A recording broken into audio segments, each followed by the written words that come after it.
sedikit mengenai modul latihan desain jembatan Wheatstone. Ini maksudnya untuk mungkin memperjelas gitu ya, memperjelas bagaimana penggunaan jembatan Wheatstone di sini ya. Oke, tentunya sudah tahu ya, jembatan Wheatstone itu seperti ini, tersusun dari 4 resistor ya. Oke, dan satu sumber tegangan tentu saja.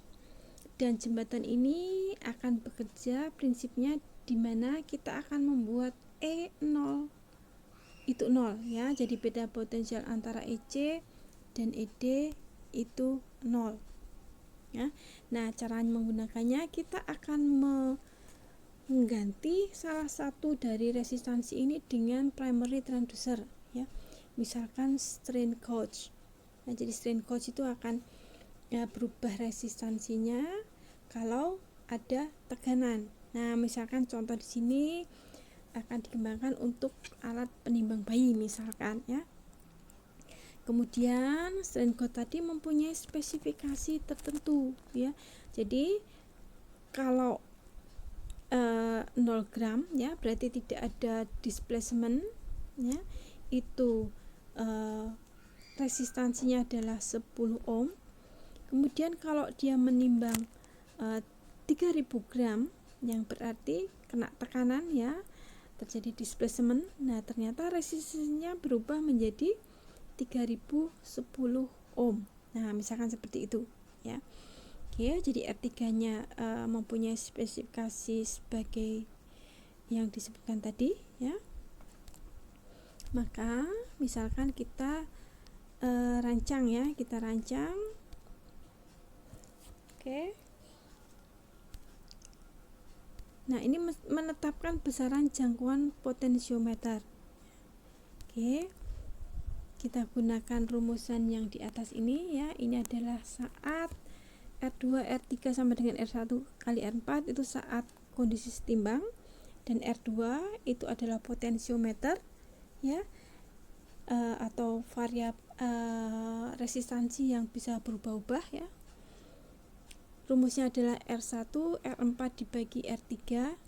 Nah, sekarang potensiometer yang kita gunakan untuk keperluan ini perlu berapa ohm. Nah, itu kita bisa cari dengan ini ya. Dengan R2 sama dengan R1 R4 dibagi R3. Oke, jangkauan maksimumnya ya.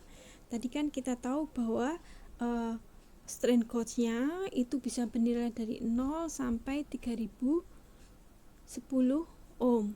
Nah, sehingga jangkauan dari R2-nya ya, untuk maksimumnya R1 R2 dibagi 10 sama dengan 0,1 R1 R4 ya. Kemudian untuk R2-nya ya, R1 R4 per R3, ini harusnya ada R1 ya.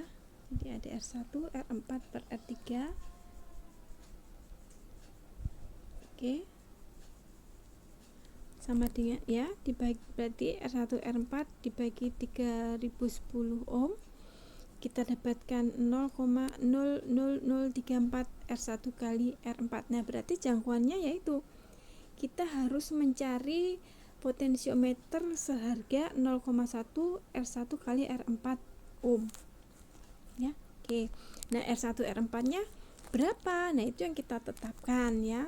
Kita tetapkan.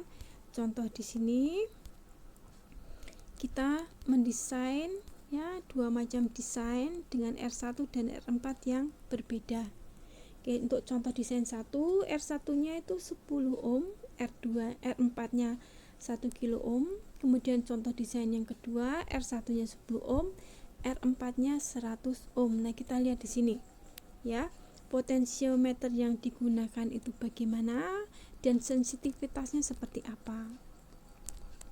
Nah, untuk sensor 1, maka jangkauan potensiometernya adalah ya, R1 kali R4 10 kali 1000 ya, dibagi strain gauge minimumnya 10 didapatkan 1000.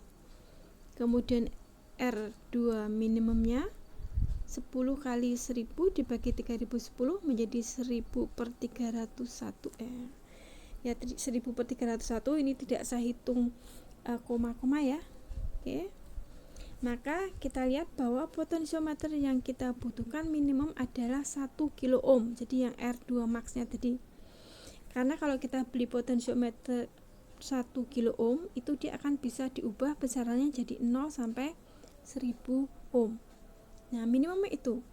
Kalau lebih besar ya tidak apa-apa ya, misalkan 2000 ohm ya, karena untuk misalkan ada overshoot dan seterusnya ya. Nah, lalu sensitivitasnya berapa? Sensitivitas adalah perubahan keluaran dibagi dengan perubahan masukan. Keluarannya itu pada R2 maaf, potensiometer ya, pada potensiometer.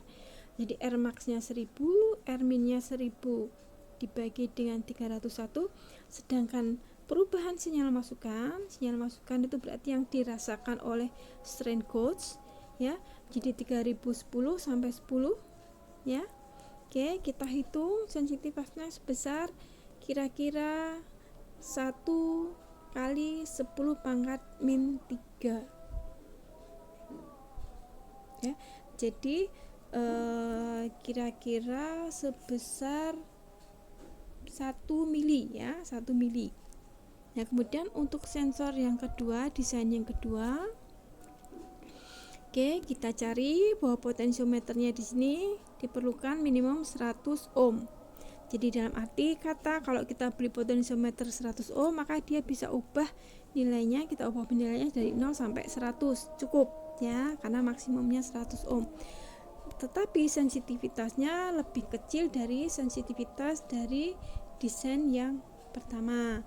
Nah, ini maksudnya seperti itu ya. Oke, jadi desain kita di sini di pemilihan R1 dan R4 ya. Jadi nanti besaran fisik yang dirasakan oleh strain gauge itu kita baca dengan membaca R2 ya. Nah, R2 ini akan kita konversikan, kita buat kalibrasinya setelah ini. Oke, baik, ini contoh saja penerapan jembatan Wheatstone.